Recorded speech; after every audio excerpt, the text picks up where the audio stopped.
Perempuan kalau lepas kahwin je fikir nak berhenti kerja. Lepas kahwin je fikir nak berhenti kerja. Hai, selamat datang ke YouTube channel saya.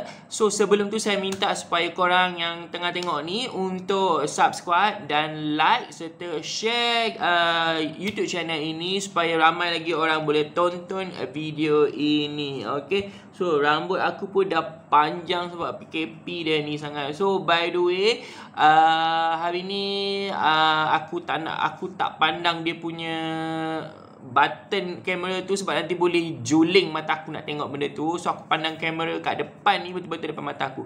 So untuk hari ni, so aku nak cakap pasal, okay, kalau kita tengok normally lah, kalau perempuan lah, kalau kahwin je mesti dipikir pasal nak berhenti kerja. Belum kahwin lagi dah fikir, oh lepas aku dah kahwin aku nak berhenti kerja, so laki aku boleh tanggung aku. So ini to be personally lah, as a man, I'm speaking as a man sebagai opinion seorang lelaki, bukan nak bias. Okay, so pada aku personally, aku nak highlightkan tiga sebab kenapa seorang wanita itu jangan berhenti kerja bila korang dah berkahwin. Yang pertama, sebab pertama ialah, okay, support ekonomi keluarga. Okey, seperti yang kita tahu, kalau dah berkahwin lah, bila dah berkahwin, so suami dia normally dia akan tanggung nafkah zahir, iaitu tempat tinggal, bagi makan dan minum, kesihatan, pakaian, semua tu lah. Okey, so untuk tanggungjawab seorang lelaki, memang dia bagi makan, minum, tempat tinggal. That means dia bayar duit sewa rumah ke, dia bayar mortgage rumah ke, dia bayar duit installment kereta ke, makan, minum semua dia tanggung kat situ. Okay, so sebab tu kalau macam perempuan, dia bekerja, maksud daripada segi support ekonomi keluarga. Sebab kadang-kadang mungkin lah ada suami tu tak cukup duit. Jadi bila perempuan bekerja, dia ada duit untuk support dia punya husband. Itu yang pertama. Yang kedua, okay, so kita tahu sebenarnya tanggungjawab suami ialah memberi makan dan minum, tempat tinggal. Okay, so untuk macam wanita yang macam makeup, dia ada makan collagen ke apa-apa suplemen, okay, itu pada saya lah sebagai seorang lelaki, itu bukan tanggungjawab lelaki untuk beri korang benda itu. Beri korang benda itu. So maksudnya normally macam perempuan kan ada suka yang beg mahal-mahal, pergi Sephora lah, pergi apa lagi pergi Sasa lah. Okay, so actually benda-benda tu kalau macam seorang perempuan itu bekerja, itu maksud saya boleh support ekonomi keluarga dan support ekonomi sendiri sebagai seorang wanita. So kalau, tapi kalau macam gaji husband korang banyak dan dia boleh bagi 2-3 ribu macam tu je dekat korang perempuan, so terpulang lah. Tapi untuk yang poin yang pertama tadi, apa yang saya nak cakap ialah dia boleh support ekonomi keluarga dan juga support ekonomi sendiri. Okey, kalau support ekonomi keluarga, macam apa yang terkurang yang suami tak cukup tu, korang boleh support. Dan untuk support ekonomi sendiri tu, macam korang nak shopping 66, Shopee 77 dekat shopping lah, shopping dekat Shopee, so korang boleh lah support ekonomi nak beli barang apa-apa. Okey, itu poin yang pertama. Kenapa korang jangan berhenti kerja kalau dah dapat kerja lah. Okey, dan cari kerja lah. Okey, untuk poin yang nombor 2, kenapa perempuan bila dah kahwin, korang jangan terus fikir nak berhenti kerja terus. Okey, poin nombor 2 ialah sebab ni dah bahasa Inggeris sikit aku nak sebut. Child development, pembangunan anak-anak korang. Okay, child development. Okay, so korang kena tahu nanti bila dah kahwin kan, of course dapat anak kan, child development. Okay, kalau kita tahu normally lah, kalau macam tadi aku cakap, kalau macam lelaki, diorang akan support makan minum, bayar sewa rumah, bayar semua tu lah, insurans bahagian tu. Okay, so celah mana dia nak ada duit, celah mana duit tu nak ada untuk nak buat child development untuk anak korang. So kalau macam korang sebagai ibu, kalau korang tak bekerja, macam mana korang nak membangunkan anak korang? Okay, so untuk child development ni, so itulah kat sini maksud aku, kalau seorang wanita itu bekerja, duitnya bahagian makan minum tu semuanya lelaki boleh tanggung lah. Okay, so untuk bahagian makan minum anak, pampers, susu pun itu adalah tanggungjawab suami lah pada aku. Tetapi untuk perkembangan anak-anak, supaya anak korang tak nak ketinggalan ke belakang lah, so pada aku itulah tanggungjawab seorang ibu. So kalau ibu itu bekerja, so dia boleh buat child development lah untuk anak dia. So kat sini aku nak highlight kan, ada 4 child development yang boleh kita praktikkan untuk anak kita.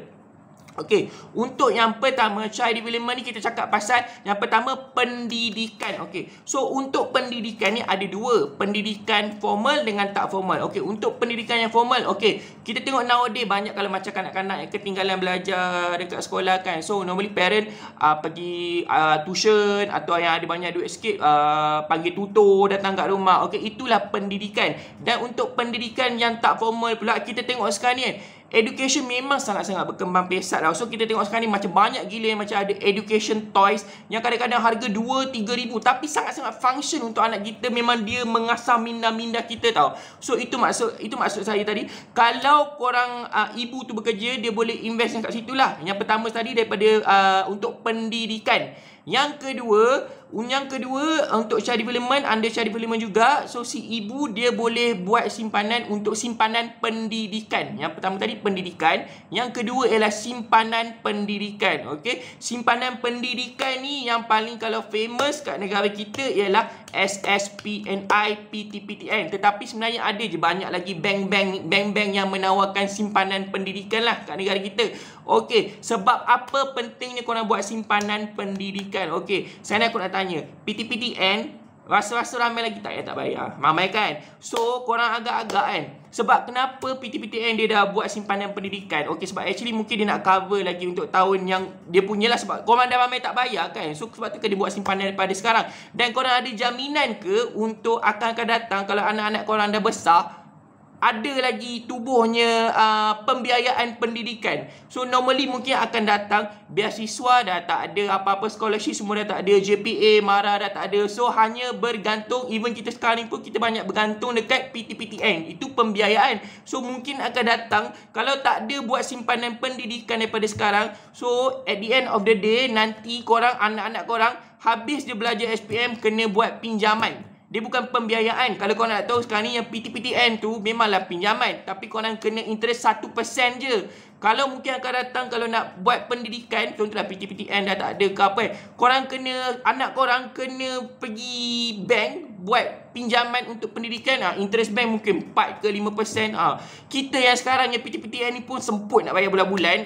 So kalau yang untuk anak-anak kita, sebab itulah daripada sekarang, kalau itulah aku cakap tadi, simpanan pendidikan. So mungkin kalau ibu bekerja, bolehlah buat simpanan pendidikan untuk anak-anak korang, supaya nanti bila dah habis belajar, dah boleh free otak, tak perlu nak hadap hutang. Okey, tu poin yang nombor 2. Okey, simpanan pendidikan. Poin yang nombor 3 ialah simpanan kesihatan. So kalau itulah, kalau ibu bekerja, boleh juga buat simpanan kesihatan untuk anak. Simpanan kesihatan untuk anak ni aku divide 2. Satu, insurans. Simpanan kalau macam untuklah parent yang ibu dia mungkin gaji besar sikit, mungkin boleh ambil insurans untuk anak. Okey, so normally memang parent mungkinlah ada setengah ambil insurans, ada setengah tak ambil insurans. Dan normally tak ramai parent yang nak ambil insurans untuk anak.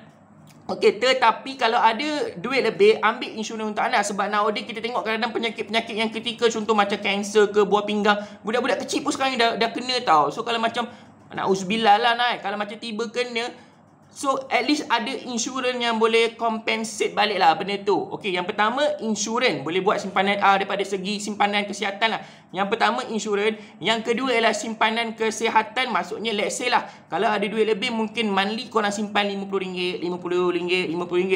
Tiba-tiba contohlah macam anak demam ke, batuk ke, takkan kalau korang boleh je pergi beratur dekat hospital lah, tapi korang tunggu lama lah kan. Kalau tunggu lama, kalau macam setakat korang anak demam mungkin kena RM40 ke RM50, kalau macam tengah tak ada duit memang naya juga, betul tak? Tapi kalau contohlah setiap bulan korang dah buat simpanan kesihatan untuk anak korang, easy go, boleh pergilah sebab dah ada duit, betul lah. Maksudnya tak ada, korang dah buat simpanan awal-awal.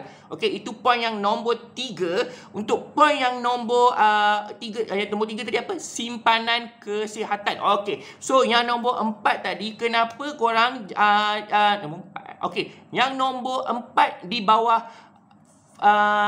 apa tadi? Child development, di bawah child development ialah simpanan masa hadapan untuk anak-anak korang. Okey, simpanan masa hadapan untuk anak korang ni mungkin kalau dalam fikiran aku sekarang ni, aku fikir ASB lah. ASB sebab apa?